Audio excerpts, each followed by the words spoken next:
நல்ல சூடான சாதத்தில் இந்த ஸ்டைலில் ஒரு மீன் குழம்பு செஞ்சு ஊற்றி சாப்பிட்டு பாருங்கள், செம்ம டேஸ்ட்டாக இருக்கும். கடாய் சூடானதும் ஒரு 4 டேபிள் ஸ்பூன் அளவுக்கு நல்லெண்ணெய் சேர்த்துக்கலாம். மீன் குழம்பு வைக்கும் போது நல்லெண்ணெயில் செய்யுங்க, ரொம்பவே நல்லாயிருக்கும். அதோட வாசனையும் டேஸ்ட்டும் ரொம்பவே சூப்பராக இருக்கும். எண்ணெய் நல்லா சூடானதும் 1/2 டீஸ்பூன் அளவுக்கு வெந்தயம் சேர்த்துக்கலாம். கூடவே 1/2 டீஸ்பூன் அளவுக்கு கடுகு சேர்த்துக்கலாம். இது ரெண்டும் நல்லா பொரிஞ்சு வரட்டும். கூடவே ஒரு 20 பீஸ் சின்ன வெங்காயம் முழு வெங்காயமாக சேர்த்துக்கிறேன். ஒரு 20 பீஸ் அளவுக்கு பூண்டு இதையும் சேர்த்துக்கலாம். இது ரெண்டும் சேர்த்து கொஞ்ச நேரம் நல்லா வதக்கிடுங்க. பாருங்கள், பூண்டு சின்ன வெங்காயம் இந்த அளவுக்கு லைட்டாக வதங்கி வரும்போதே நான் 100 கிராம் சின்ன வெங்காயம் எடுத்து பொடியை நறுக்கியிருக்கேன்.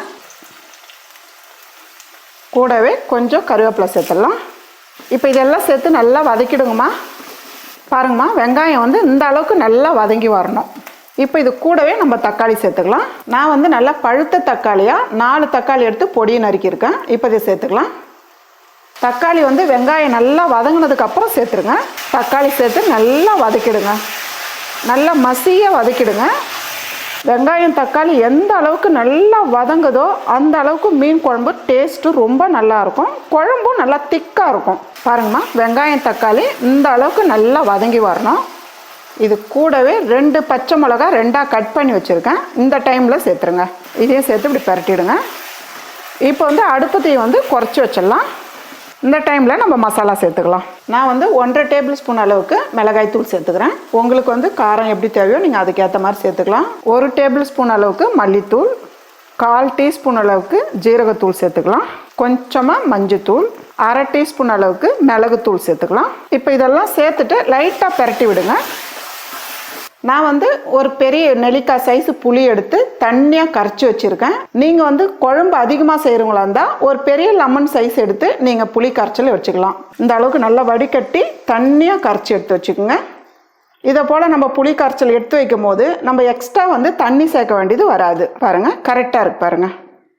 இந்த டைமில் தேவையான அளவுக்கு கல் உப்பு சேர்த்துக்கலாம். இப்போ இதெல்லாம் சேர்த்துட்டு நல்லா கலந்து விட்டுருங்க. இந்த டைமில் உப்பு காரம் நீங்கள் பார்த்துக்கலாம். இப்போ இது மேலவே பொடியை நறுக்குன கொத்தமல்லி கொஞ்சம் சேர்த்துட்டு அப்படியே மூடி வைக்கலாம். மீடியமான தீயில் ஒரு 10 நிமிஷம் நல்லா கொதிக்கட்டும். பாருங்கம்மா, நான் ஒரு 10லேருந்து ஒரு 12 நிமிஷம் விட்டுருக்கேன். அடுப்பு தீ குறைச்சி வச்சு கொதிக்க வச்சுருக்கேன். ஃபாஸ்ட்டாக வச்சுமா டக்குன்னு சுண்டிடும், குழம்பு ரொம்ப கம்மியாகிடும். நல்லா வழவழன்னு இருக்குது பாருங்கள் குழம்பு. இந்த டைமில் கட் பண்ணாமல் முழு பச்சை மிளகா, இது வாசனைக்காக தான். கூடவே பொடியை நறுக்குன கொத்தமல்லி கொஞ்சம் மேலவே சேர்த்துருங்க மீன் சேர்க்கறதுக்கு முன்னே. இப்போ ஃபாஸ்ட்டாக வைக்காதீங்க, அடுப்பு தீயை குறைச்சி வச்சுடுங்க. நான் 1/2 கிலோ வஞ்சர மீன் எடுத்திருக்கேன். பெரிய சைஸ் மீனும் எடுத்திருக்கேன், அதே போல் சின்ன சைஸ் மீனும் எடுத்திருக்கேன். ரெண்டும் கலந்து போட்டு குழம்பு வைக்க போகிறேன். மீன் சேர்க்கறதுக்கு முன்னே குழம்பு இந்த அளவுக்கு நல்லா திக்காக வந்துடணும். ஃபஸ்ட்டு ஒரு பீஸாக எடுத்து இப்படி சேர்த்துருங்க. இப்போ மீன் குழம்புல சேர்த்து நல்லா இப்படி குழம்பு எடுத்து மேலே சேர்த்துருங்க. ரொம்ப நேரம் கொதிக்கக்கூடாதுமா, ஒரு 2 நிமிஷம் 2லேருந்து 3 நிமிஷம் கொதிச்சாலே போதும். ஏன்னா வஞ்சர மீன் ரொம்ப சாஃப்டானது, டக்குன்னு உடஞ்சிடும்.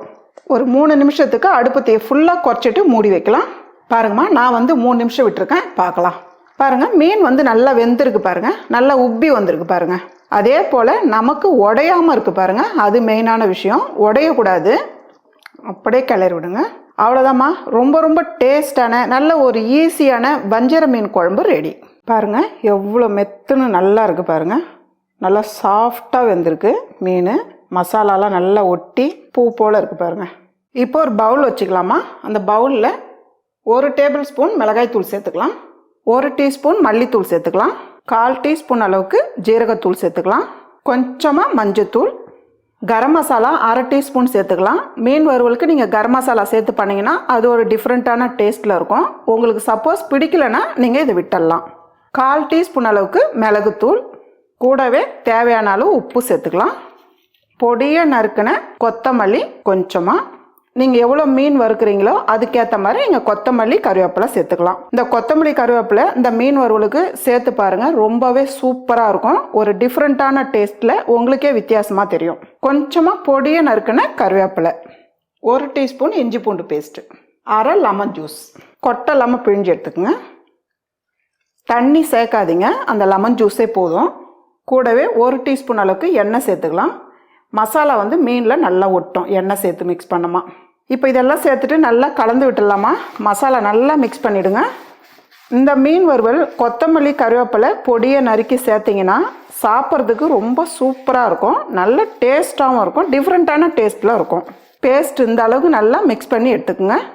இந்த டைமில் நீங்கள் உப்பு காரம் பார்த்துக்கலாம். நான் வந்து 1/2 கிலோ வஞ்சர் மீன் எடுத்து நல்லா சுத்தம் பண்ணி க்ளீன் பண்ணி வச்சுருக்கேன். நான் வந்து பெரிய சைஸ் மீன் எடுத்திருக்கேன். நீங்கள் பெரிய சைஸ் மீன் எடுத்தாலும் ரொம்ப நல்லாயிருக்கும். இல்லை சின்ன சைஸ் வேணாலும் எடுத்துக்கலாம். நம்மளோட விருப்பம் தான் இது. இப்போ நம்ம மசாலா எடுத்து மீனில் வந்து நல்லா அப்படியே தேய்ச்சி விட்டுருங்க.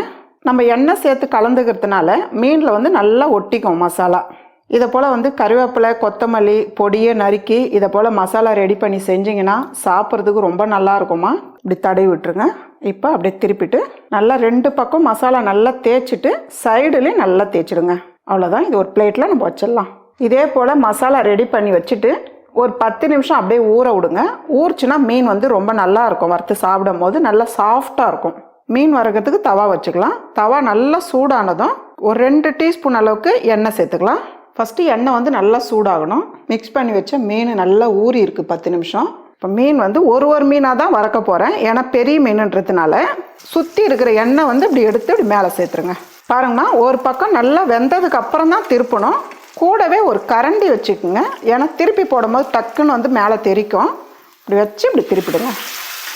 நம்ம மிக்ஸ் பண்ணி வச்சுருக்க மசாலா வந்து மீன்லேயே இருக்குது பாருங்கள். எண்ணெயில் வெளியில் வரல. 2 பக்கமும் நல்லா வெந்துடுச்சு. இப்போ நம்ம எடுத்துடலாம். அவ்வளோதாம்மா.